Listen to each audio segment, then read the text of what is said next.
What's up? Geek Protagonist here. So, saw Spider-Man. I saw it open a day at AMC.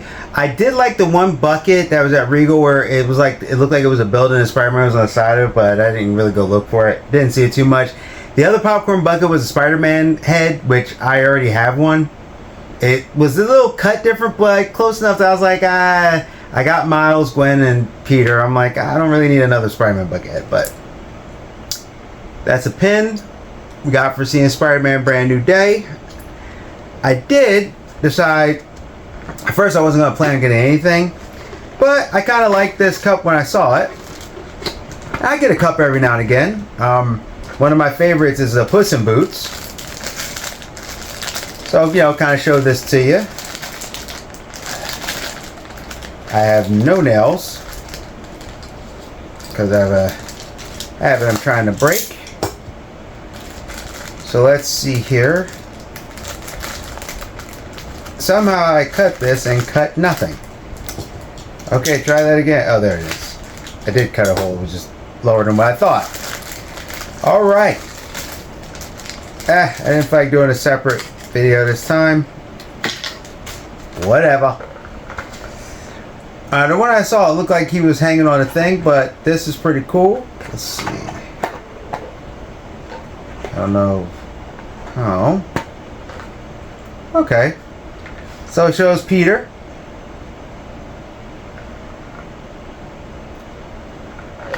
And I think this is the comic book one, but this is cool. I can deal with this. It got a couple, it looks like Boomerang and Scorpion in the back. Got my Punisher hat on because it needed to be. Got my Queens, New York. You can't see it. So, now, I got through all that.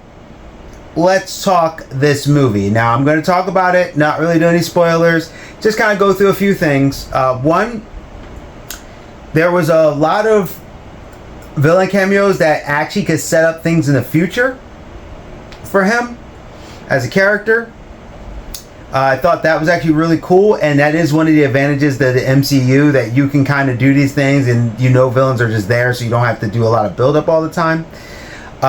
This movie revealed a lot of stuff I think personally is going to open up for the MCU moving forward. Like a lot of things, if you're a geek and you picked up on it, like I did, and I talked to my boy, I picked up on quite a few things that I was surprised they introduced in here versus introducing it in other films.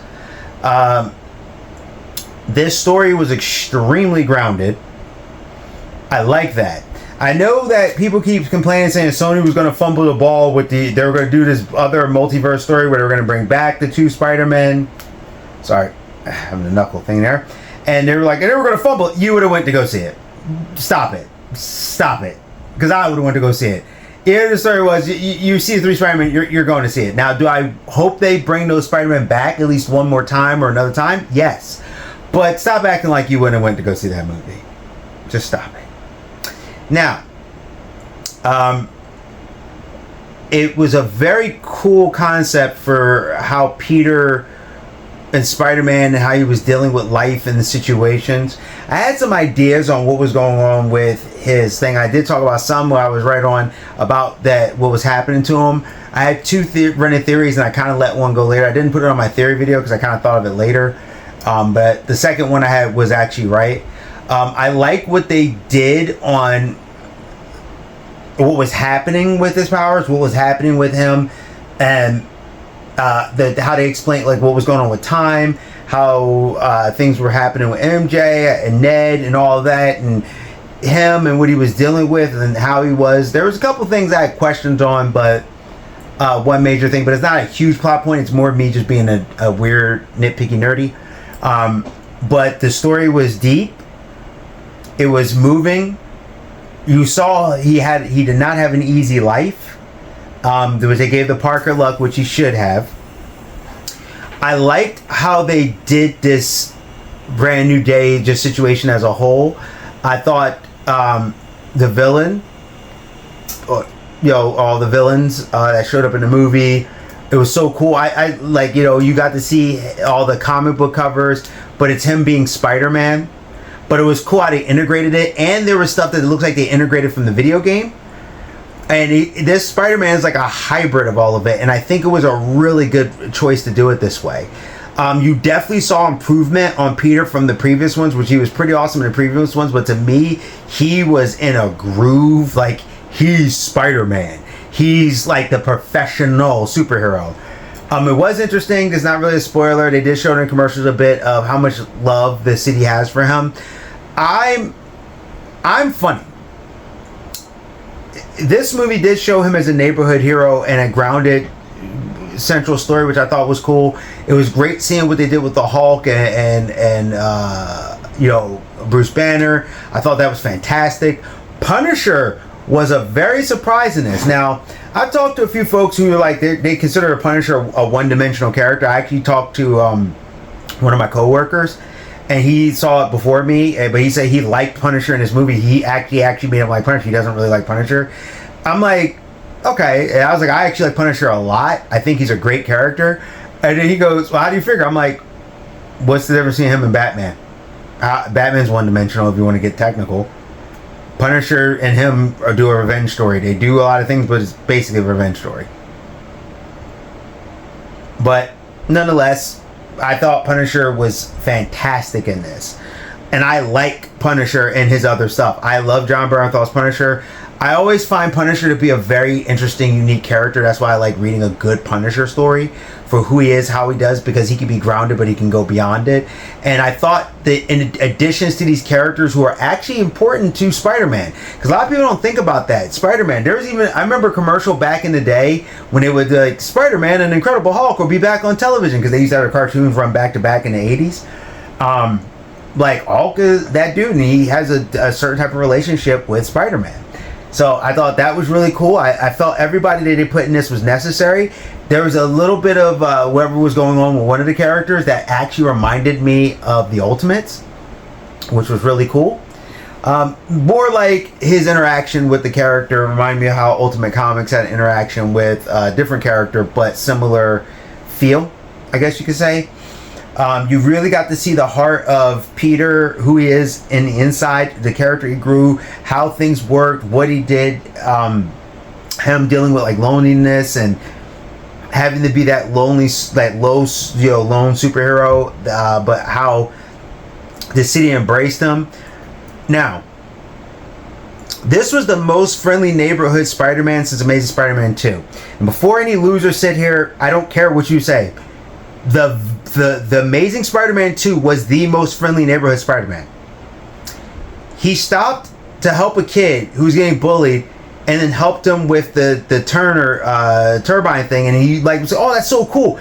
That's friendly neighborhood Spider-Man. No Spider-Man did that until that point. And he was so neighborhood, and I love the fact that he inspired that kid to step up. And I know some people are, it's stupid. No, you step up and you fight for what's right, and that was cool. I don't care. I don't care. You can say whatever you want. You're a loser to me if you sit there and say that Amazing Spider-Man 2 was garbage. You can say you didn't like the movie or wasn't as good a movie, whatever. I thought the movie was pretty alright. I like Amazing Spider-Man 2 better than I like Spider-Man 3. Yeah. So, suck it. My channel, I say it. What I say wins. Anyway, back to the task at hand. I also... With all that being said, jokingly wise, I love the fact that all three Spider-Men are actually pretty awesome, and I like that they all, when they were together, they kind of let you know as a fan, like, doesn't matter, we're all awesome. You just accept that we're all awesome. So, just Andrews to me is like top for my reasons. But Tom, this is probably my second favorite look compared to Andrew's first Spider-Man suit. I don't know why, I just really like that suit. It's accurate, but it's not. But I just really like the suit. His other suit is great. I just like that suit for some reason. But this one, I really like that it was a practical suit. Even though the other suits I was fine with. I like the nano suits and all that. I really like all. Actually, I don't think there's any Spider-Man live action suits I didn't like, to be honest with you. But this one, it felt a little different, being more practical, because they were kind of playing the street level. He has some of my favorite web shooters, though. I love those web shooters. Yeah, I thought, I don't know, just something about them just really resonated with me. He did some tech with it. That was cool. He has some tech in there, and I like that he had some tech, but he wasn't over tech. Like, I'm like, no, Spider-Man should have tech in his suit. Some people go, why? No, he needs to have no tech. I'm like, it actually doesn't make sense for him not to. He's a scientist. He does stuff to his webbing all the time. But what he was dealing with, trying to make connections, that was cool. His relationship with the police was awesome. I love the Spider-Man movies where they're like, you mess with him, you mess with New York. Because Spider-Man reps it hard, and I love that. I'm trying to talk with like no spoilers. The story he was going through and what he was dealing with and his own personal thing, and you see it, was so hard because he truly was like alone, and it was really cool to see like how he had to cope with that. But he did like other stuff on the outside, and I just thought everybody loving him. It was so interesting. Like I said, him and Punisher's mix was cool, and what he had to deal with. And in this movie, you still got to see his heart and the hero that Spider-Man is, and he was a great torchbearer from the previous Spider-Man. And I personally will say this: there's never been a bad actor that played Spider-Man that I can think of. Live action, Peter, basically. I'm like really trying to not do any spoilers. You should definitely go see it if you haven't already. It's a definitely good addition. My brother talked to me. It's his favorite Spider-Man movie to date. The previous one kind of hits me, but I think it's a nostalgia thing, to be honest with you. But this one was really good. I thought the pacing was good. I will say with everything, to me, out of the Spider-Man films, and every film has been super enjoyable, this probably had the best story out of all the Tom Holland films, as I'm thinking about it. It was deep, impactful. You felt things. You got to see Peter at a low, but not be low, but he was low, if that makes any sense. The pain he had to suffer, the things he lost, and he already had a small life of circle to begin with. I loved his relationship with the police. I loved seeing their active thing, and he was trying to figure it out, and that whole thing, and who he is, and it established a thing that the previous Batman movies kept reestablishing when it should have already been established. And they do this with Batman. He's like, I'm going to be Batman. This one actually really felt like it. I do hope that the next, I think this is going to be another trilogy. I hope they keep up with Spider-Man in this aspect until they get Miles in there. Like, I think it was really well handled, really cool. And also what I loved about this one, I think we got more Spider-Man in this film than any other film. Like, seriously. Like, I would say he was probably Spider-Man 80% of the time. Like, you saw Peter, but he was Spider-Man. And it actually worked really well. And there were some jokes that felt like they came straight out the comic books. There's a character. This is going to be a small spoiler, but they did kind of release this. But I'll say this. I won't say it just in case there's a spoiler thing. There is like I said, there's Hulk in there. There's Punisher. There is a new Avenger in there, and it was actually very funny, their interactions and how they talk and how they did stuff. And it's one of the actual good characters that came out of Phase 4 that I think is one of the best things to come out of Phase 4 as a character. That character worked in the time they introduced them in the show, the time they introduced them in the movie. That character is one of the good things that they need to keep going with.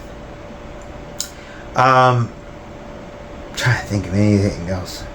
Like I said, how they were handling the villains, how they were handling the story, things you could see setting up for the future, especially with all these upcoming, superheroes and stuff. It was really well done. Like I said, strong story, dark, but not too dark, but it could have been. It dealt with a lot of themes, and this felt, what I liked was that this is like now Spider-Man as the young man, not Spider-Man as the teenager, or the teenager to the college young adult to that. And I thought that was pretty cool, because in all honesty, even though everybody was like, we want him to be in high school, because I don't know what it is, for some reason, maybe it's just the way we connect with the character. We always think of Spider-Man beginnings in high school, but in actuality, if you go back and check it out, he really wasn't in high school that long. Like, Sam Raimi's one kind of did it right. He wasn't in high school that long. Honestly, if I think about it, he was more in college and then went on. A lot of the characters that were from the first 3 movies were not there, but it made sense. They did have it pretty focused, and the pacing was great. The action was awesome. You could see Peter's evolution, the science in there, and all that stuff. and I'm going to give it a rating as, honestly, I'll throw it in there. It blew my mind. And the reason why I'm going to put that in there is for another reason. I get out the theater, right? Now I'm carrying my stuff, got my cup, pen in my pocket. I haven't seen this in years, or I can't remember last time I seen this, if at all. I come out the theater. I go to get a refill on my big drink, right? Because I'm about to go home. Another guy comes out. Everyone's coming out of the theater. A bunch of people grabbed snacks, and they were filling up these like soda stations and stuff. And these people just got out the theater with me and said, "All right, we got our snacks and everything." Went over, got tickets, and went right back into the movie. Now, I saw the movie really, really early. It was like one of the first showings, high definition laser thing. It was like at like 9 or 9:30. So it was one of the first. If it wasn't the first showing, it was like the second showing, right?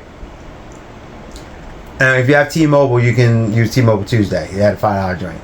But people were just going right back in. I don't know if they were seeing the same format or to say, okay, see a lower, because I did that with Avengers. Avengers and